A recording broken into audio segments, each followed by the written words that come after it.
I've never talked about this species, but it's one of my favorites and I eat it almost every day.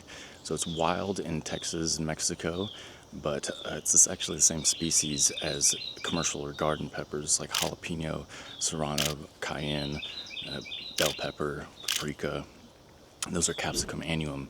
And the wild ancestor of those species was domesticated in Mesoamerica around 6,000 years ago. And that probably looked pretty similar to this, which is Capsicum annuum variety glabriusculum, or chili pequín, or American bird pepper. I like it because it's really spicy. It's on par with habanero, and I love spicy food.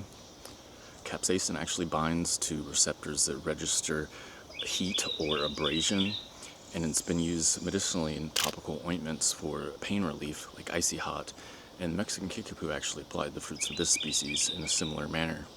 They would also apply the fruits of these to things that teething babies were chewing on to deter them from chewing on that, and similarly would apply them to the nipples of a nursing mother to encourage weaning of a baby. And of course, indigenous people in the southwest of Mexico have been eating these as a culinary condiment for a long time, thousands of years. Contrary to popular belief, spicy foods don't destroy your taste buds and they don't cause ulcers. They're actually quite healthy. And eating a ton causes a rush of endorphins, which is why some people like spicy food, and those people have been shown to have a higher pain tolerance than other people. So one way I identify it without its fruits, I look for this zigzaggy pattern of its branches, and at each joint there's a purple spot, but it tends to like drier habitats.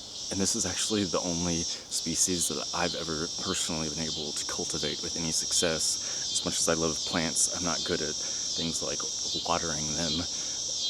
Hey, it's out in the wild. Well, why would I have to?